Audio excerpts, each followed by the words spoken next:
Awesome. Thank you so much, Pastor Drew. Thank you, everyone, for having me. I can tell we're family because y'all are a good-looking bunch.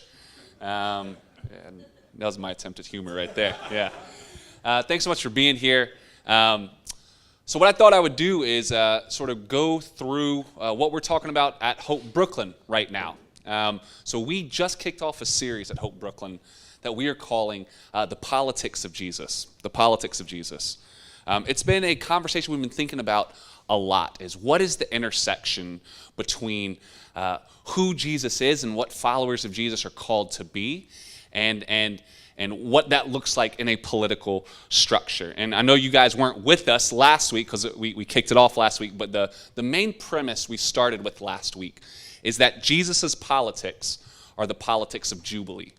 Jesus' politics are the politics of Jubilee. Now, for anyone who's unfamiliar with this concept, Jubilee, here's basically what it is. It's a practice from ancient Israel. And this is how it worked. Every 50th year on the Day of Atonement, and the Day of Atonement is the day when the high priest goes in. It's an annual day when the high priest goes in to the most holy place and he offers a sacrifice that atones for all the sin of all of Israel. So he does that every year, but on the 50th year, on the Day of Atonement, all spiritual debts that Israel had racked up would be forgiven, totally canceled out. And with it, it would signal the canceling of all economic and social debts and the resetting of all structures of power that had built up in Israel over the last 50 years. So here's what this means. If we were Israelites together, over the course of 50 years, we would buy and sell land, right? Maybe you had a bad crop yield, so you had to sell off some of your land. Well, in the year of Jubilee, on the 50th year, you get that land back. It goes back to you. Perhaps you fell on tough times and you fell into indentured servitude. On the year of Jubilee, you were set free and you got your land back. The game is reset in the year of Jubilee. And basically what we realize when we look at the ministry of Jesus is that Jesus' politics, what he's after, what he's calling his followers to be about, are the politics of Jubilee. And the two are inseparable. You can't get Jesus without Jubilee, and the only way we fully get Jubilee is through Jesus. And so what I want to do today is look at what it means and what's the significance of Jubilee happening on the Day of Atonement. So I'm going to read, if you have your Bibles or your smartphones, or I think we're going to put it up here on the screen, I'm going to read from John chapter 4, which is early on in John's gospel. And we're going to read maybe a story you've heard before, you're familiar with, maybe not. But like I said, it's early on in John's gospel. We're going to read chapter 4, verses 3 through 30. This is what we read. So he meaning Jesus, he left Judea, and he went back once more to Galilee. Now he had to go through Samaria. So he came to a town in Samaria called Sychar, near the plot of ground Jacob had given to his son Joseph. Jacob's well was there, and Jesus, tired as he was from the journey, sat down by the well. It was about noon. When a Samaritan woman came to draw water, Jesus said to her, "Will you give me a drink?" His disciples had gone into the town to buy food. The Samaritan woman said to him, "You are a Jew, and I am a Samaritan woman. How can you ask me for a drink?" For Jews do not associate with Samaritans. Jesus answered her, "If you knew the gift of God, and who it is that asks you for a drink, you would have asked him, and he would have given you living water." "Sir," the woman said, "you have nothing to draw with, and the well is deep. Where can you get this living water? Are you greater than our father Jacob, who gave us the well and drank from it himself, as did also his sons and his livestock?" And Jesus answered, "Everyone who drinks this water will be thirsty again, but whoever drinks the water I give them will never thirst. Indeed, the water I give them will become in them a spring of water, welling up to eternal life." The woman said to him, "Sir, give me this water so that I won't get thirsty and have to keep coming here to draw water." He told her, "Go call your husband and come back." "I have no husband," she replied. Jesus said to her, "You are right when you say you have no husband. The fact is, you have had 5 husbands, and the man you now have is not your husband. What you have said is quite true." "Sir," the woman said, "I can see that you are a prophet." That's what you do. Anytime someone gets too close, you can be like, "I can see that you are a prophet. Our ancestors worship on this mountain. And then you divert. You change the subject. You go to a religious discussion. That's what you do. Our ancestors worshipped on this mountain, but you Jews claim that the place where we must worship is in Jerusalem. Woman, Jesus replied, believe me, a time is coming when you will worship the Father neither on this mountain nor in Jerusalem. You Samaritans worship what you do not know. We worship what we do know, for salvation is from the Jews. Yet a time is coming and has now come when the true worshipers will worship the Father in the Spirit and in truth. They are the kind of worshipers the Father seeks. God is Spirit, and his worshipers must worship in the Spirit and in truth. The woman said, I know that Messiah, called Christ, is coming. When he comes, he will explain everything to us. And then Jesus declared, I, the one speaking to you, I am he. Just then his disciples returned and were surprised to find him talking with the woman. But no one asked, what do you want, or why are you talking with her? Then leaving her water jar, the woman went back to the town and said to the people, come see a man who told me everything I ever did.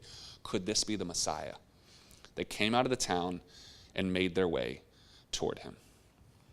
Will you pray with me? Lord, as we turn our hearts to this passage, as we consider what it means that Jesus, when you came to the earth, when you started to proclaim the kingdom, you announced Jubilee. You announced that the game was reset. It all started over, that we were totally free. All our debts were canceled. Our debts with God, our debts with one another, totally canceled. Would you open our hearts to allow that truth to sink in? That the stories that have defined our lives forever don't define them anymore. That we are a new creation. That we are a new people, not bound by old wineskins. So reveal your message and your truth to us tonight. And we pray all this in your resurrected name. Amen. So I just have one thesis tonight. And it's this. Before Jubilee can happen out there, it has to happen in here. Before we can even begin to step into the world and to challenge structures and to reset structures of power, we have to experience Jubilee in here. We have to experience our spiritual debts totally canceled. Paulo Freire, in his book, The Pedagogy of the Oppressed, talks about how the true focus of revolutionary change is never merely the oppressive situations which we seek to escape, but the peace of the oppressor which is planted deep within us. And in our world, whether you would be deemed the winner or the loser of society, it doesn't matter. We still have a piece of the oppressor that is within us. We all have voices within us that tell us stories about ourselves. Our societal structures are but manifestations of our internal voices. And I found, if you're like me, that the loudest voice of all is the voice of shame. Shame. Like, even as I say that, something probably is conjured in your mind. Shame. Our past decisions, our family's decisions, our present moments. Irish poet Pádraig Tuama talks about how shame, it's not a concept first. First, shame starts in the body. You feel it. It's visceral. And Jesus, in this passage, is trying to take us straight to the shame. He's trying to confront it. Those voices that speak to you and to me, he's saying they're no longer needed. I have something new for you. I have a new story to tell you about yourself. And so what we realize in this passage as we follow Jesus is we enter into this woman's shame. And it's a really incredible story. So the first layers of shame as he enters this conversation are the externals, right? The externals. She is a Samaritan woman in an unstable situation. Now, some of you may be familiar with this. Samaria was a region that established after the northern and the southern kingdom of the Israelites split. So it was kind of like a Samaria sandwich. You had Galilee in the north, and that's where Nazareth was, the town of Nazareth. And then in the south is where you had Judea and the city of Jerusalem and Bethlehem and Bethany and those places. But right in the middle was Samaria. And legend goes that in 800 or so BC, when the northern kingdom was conquered by the Assyrians, the Jewish people in the northern kingdom intermarried with the Assyrians. thereby corrupting their Jewish blood. So the first layers of shame for this woman is ethnic shame. Dr. Grace Ji-sun Kim, who's a Korean-American theologian, she talks about what ethnic purity provides in the ancient world. And she says it provides a sense of social cohesion, family stability, and cultural security.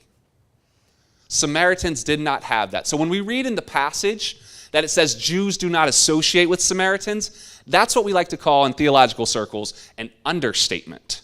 It's not that Jews don't associate with Samaritans. Jews hated Samaritans. They did not go near them. They were considered unclean. What we have here, the first layer of shame, is just good old-fashioned racism, is what's going on. Ethnocentrism. Strike one, she's Samaritan. Strike two is she's a woman. In the ancient world, women had no value. They had no voice. Some of the sentiments of the ancient world that sort of structured the cultural environment, Aristotle writes that the female is, as it were, a deformed male. So his view is that the female was a deformed male. And Plato believed men who were cowardly and unrighteous came back as women.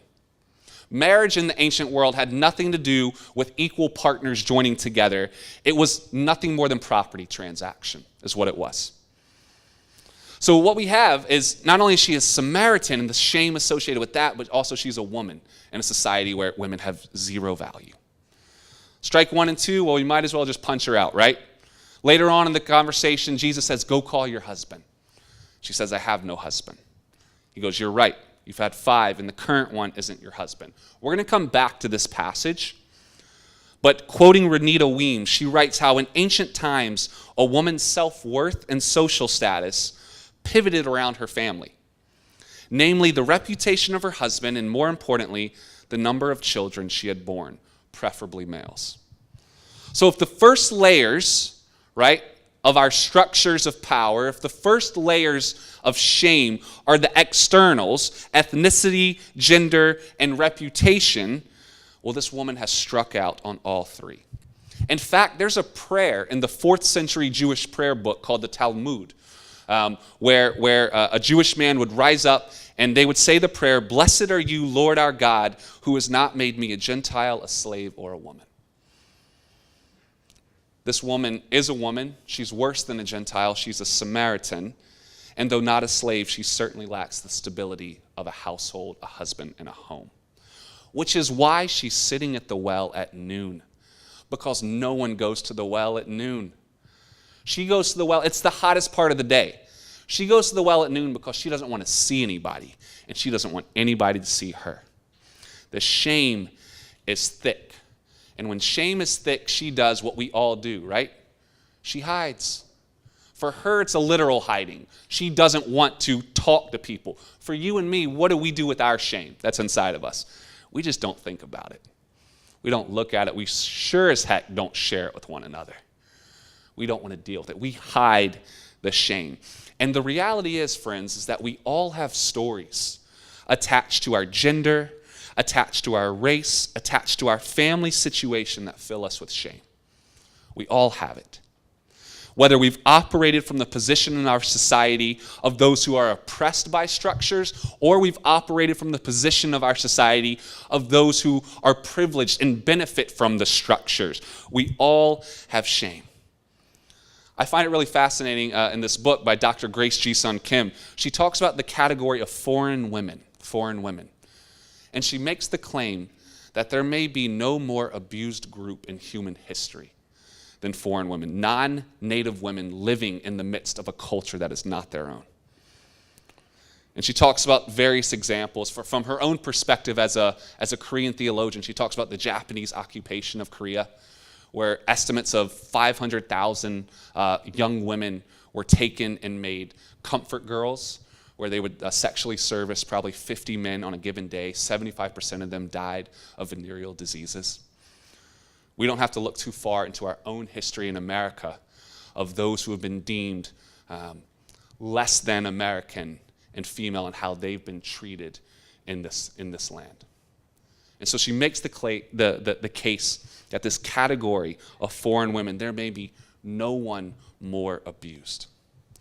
which is why what Jesus is doing here cannot be adequately expressed. It is absolutely bonkers because Jesus is Jewish, Jesus is a male, and Jesus is a rabbi. He's like in his circle, he's the privileged of the privileged, right? He is the one standing at the center of the power of his day. And he goes and has a conversation, initiates a conversation with a Samaritan woman in an unstable situation.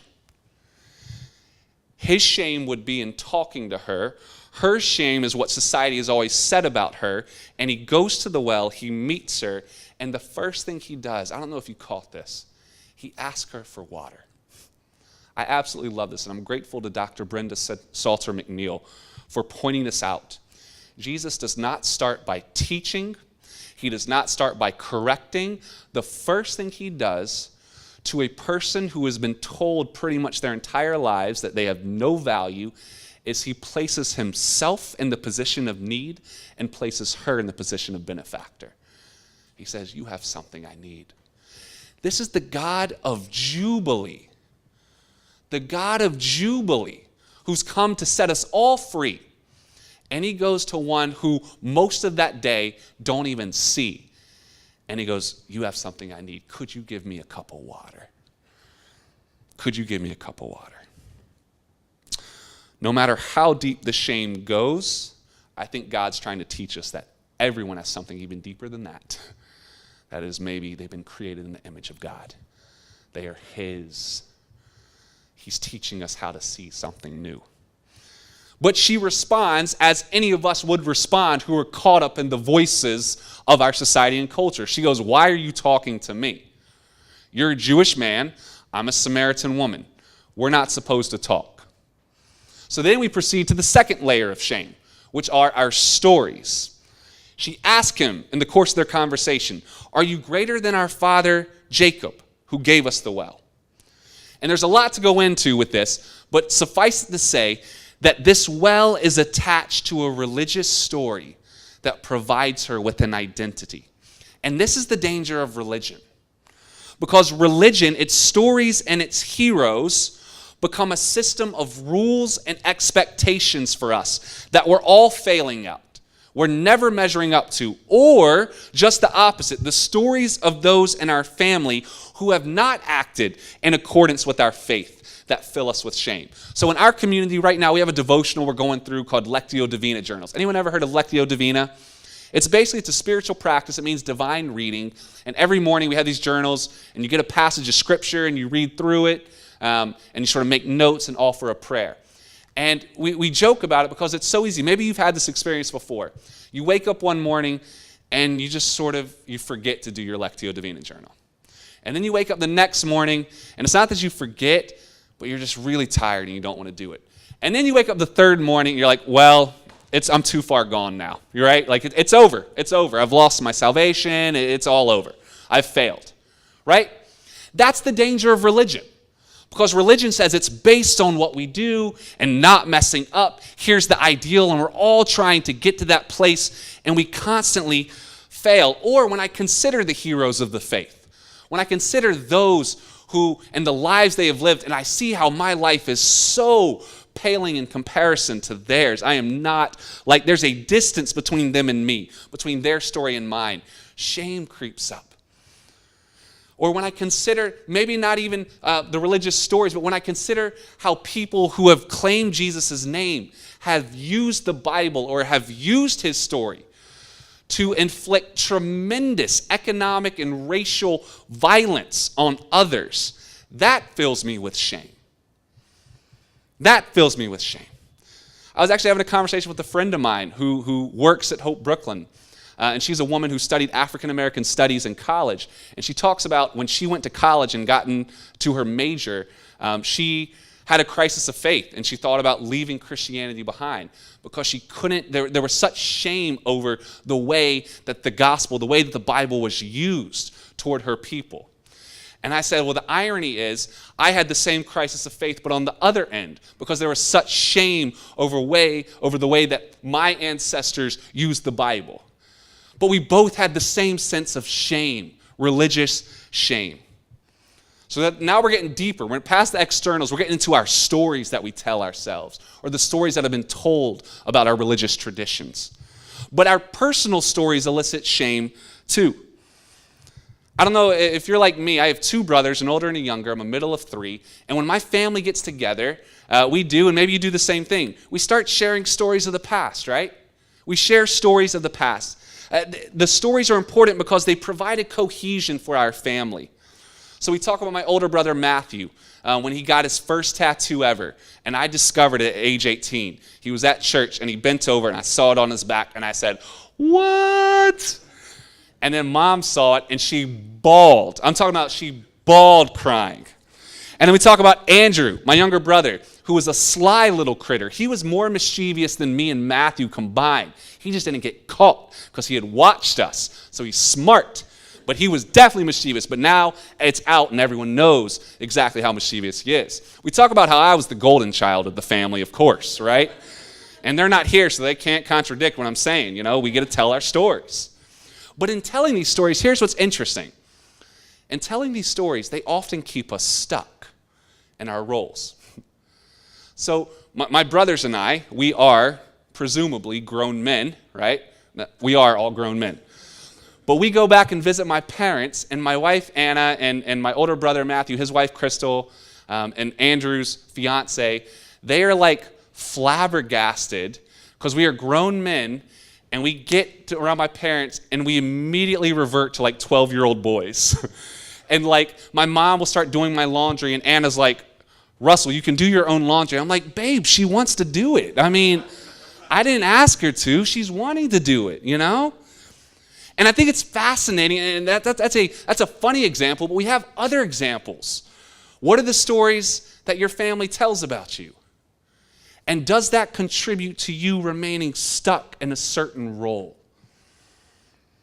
Because in telling these stories that shape our identity, often they keep us stuck, which is why I love it when this woman asks, "Are you greater than our father Jacob?" Jesus isn't interested. He doesn't even want to answer that question. He's not interested in the stories you tell yourself. He's not interested in the stories society tells you. He's not interested. He goes, "I don't want to talk about that. I don't care. I don't care about the history of the stories society has told you about your gender, race, or your family situation. I don't care about the stories of your religious history, where you failed or where you continue to fail, where others didn't fail or where your family failed. I don't care. I have a new story for you. We'll get to that other stuff later. Right now, I'm cutting straight to the core. I have a new story for you. There's a well of water I know of that if you go to, you won't be thirsty anymore. Do you want it or not? Yes or no?" I'm not interested in these stories of shame. I have a new story for you. And she bites because shame is exhausting, is it not? It's exhausting. Maybe she thinks there's a literal well. Maybe she's still thinking, finally, I want it to keep coming to this well and running into people. And he says, "Go call your husband and come back." She says, "I have no husband." "You're right. You've had 5, and the one you have is not currently your husband. What you've said is quite true." I love it that Jesus waits until here, deep into the conversation, to reveal to her that he knows the full weight of what she's carrying. He knows. And see, this is the third layer of shame. And this one is unique to every single one of you, as it's unique to me. We have shame attached to the externals, and we have shame attached to our stories. But then I think when I say that word shame and what's your shame, I think something comes to mind, doesn't it? And that it's the root of who you are. This was the root of who she was. Now, our interpretations of this passage often reveal our hidden narratives. The way I heard it interpreted growing up was that she was a prostitute or some sort of loose woman. But Jesus doesn't say that. And when you remember that a woman's worth in this ancient world was solely as a wife and a mother, and men were able to divorce women on the flimsiest of grounds, the most ridiculous of grounds, like not being able to bear children or just being displeased with her, perhaps there's an alternative story. Perhaps she got tired. Perhaps she was discarded by husband 1, and then husband 2 didn't treat her well. And then by husband 3, she's like, screw this. No one else is looking after me. I'm looking after myself. Perhaps there's more to this story than what meets the eye at first glance. And maybe she is a prostitute, but I love that Jesus doesn't even reference it. He just wants her to know that he sees her fully. He sees the full extent of her shame, and he's still here. He's not going anywhere. He's not going anywhere. Perhaps shame makes us feel like this is all our fault, and Jesus is trying to say to us, don't give yourself so much credit. There's far more in this world that you can't even see. And when we realize that 80% of our brain's habit patterns, the way our brain subconsciously responds to situations, 80% are formed in us before the age of 6. So much of who we are, we didn't even get a say in. Perhaps Jesus is like, I see more of the story than you can even imagine. He doesn't condemn, but he doesn't let off the hook. He's just saying, I see you, and I'm not going anywhere. Jesus wants her to know that he knows how the world sees her. He knows she's a Samaritan and he's a Jew. He knows she's a woman and he's a man. He knows she's on her 6th relationship and he's a rabbi. He knows. He knows your story. He knows what the world says about you. He knows. And he is still here talking to you. And there's no other place he wants to be. He's not going anywhere. You can make your own decision, but he's staying here because he knows a well that you won't be thirsty anymore. But he got too close. Because when people start getting close to shame, it hurts. So she tries to put the wall back up, right? She says, I can see you're a prophet. What a religious discussion, religious question. Is it on that mountain or is it in Jerusalem? Where are we supposed to worship? And Jesus just brushes that aside. He goes, I don't want to talk about it. I want nothing to do with that, because a time is coming when the true worshipers will worship neither in Jerusalem nor on that mountain, but they will worship the Father in spirit and in truth. Before Jubilee can happen out there, it has to happen in here, which means the shame attached to your story, the shame attached to your race, your gender, your reputation, the shame attached to your religion, whether you fail in it or your past or present circumstances and choices, the shame in your family history has not deterred God in the slightest from coming to you. He's not ashamed of you. He wants to have a conversation with you.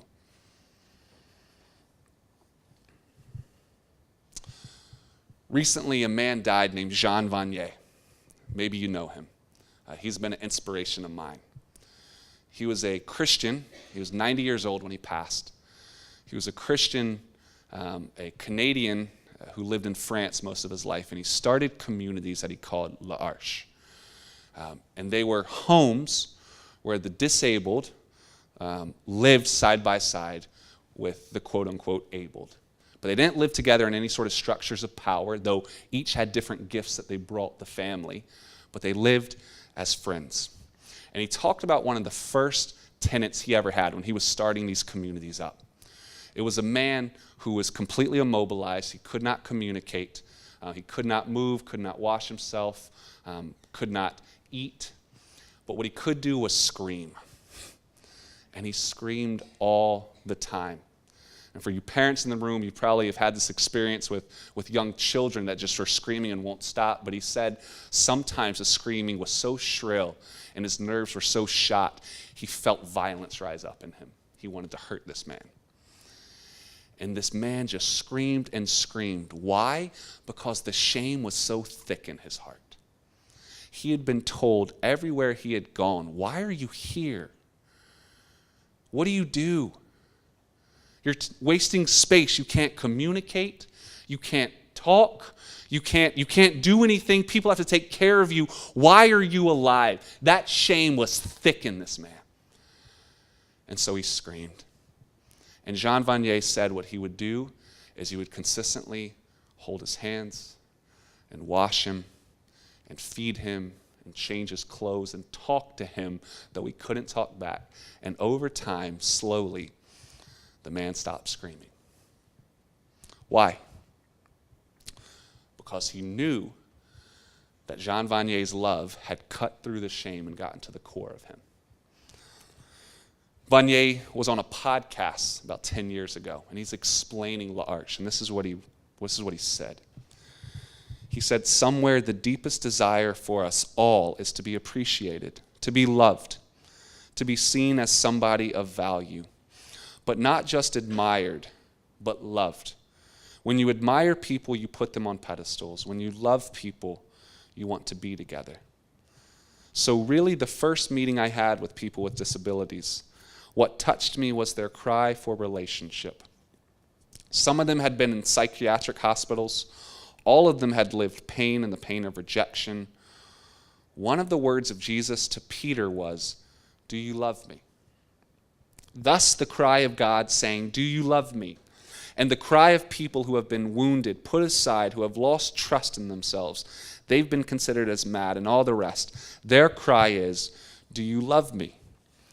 It's these two cries that come together.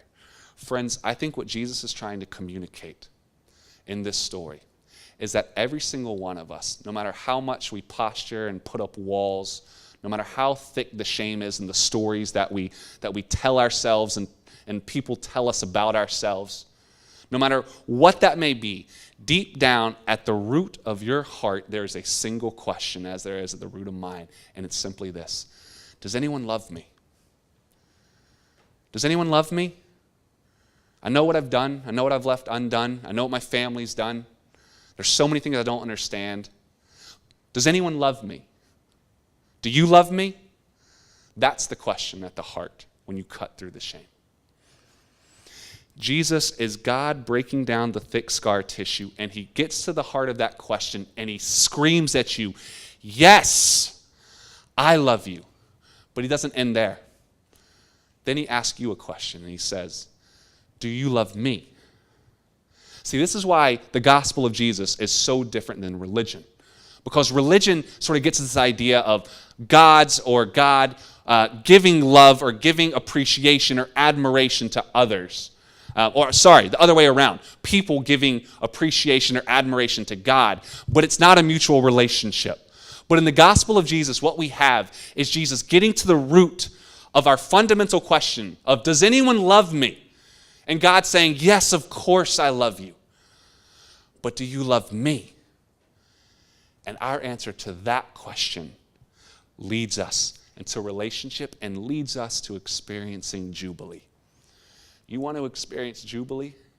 You want to experience that moment where it feels like we are completely accepted. All that's in our hearts is all the wrongs made right, and we encounter the grace and love of God. You want to experience that? It comes when we hear Jesus say, "I love you. Do you love me?" And we respond, "Yes, I do. Yes, I do." Now, it's easy to read this story and to read it sentimentally. Like, oh, look at Jesus. He's so compassionate. Oh, wow, that's awesome. But this is a series on the politics of Jesus that we're doing.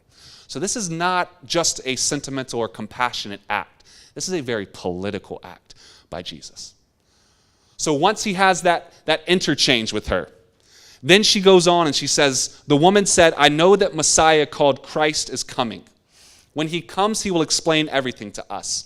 Then Jesus declared, "I, the one speaking to you, I am he."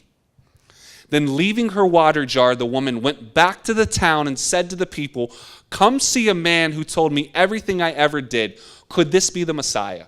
They came out of the town and they made their way toward him. Now, the reason why this is so incredible is you have to read John 4 in connection with John 3. And here's what's happened in John 3. In John 3, a man named Nicodemus came to Jesus. Nicodemus is a Jewish Pharisee. That is to say, he's part of the elite. He came to Jesus to seek out truth, seek out revelation. They had a conversation. But in John 4, the story starts by saying it was necessary for Jesus to go through Samaria. But it wasn't necessary. Remember that Samaria sand, which I talked about earlier, where you got Galilee in the north and Judea in the south? There was actually a route in the ancient world where if you needed to go between the north and the south, in order to avoid Samaria, you could go around it. There was a road that bypassed it. So Jews absolutely did not have to step into Samaria. So when it says it was necessary for Jesus to go through Samaria, it wasn't. It was necessary because it was political, because he's teaching you and me, his followers, something.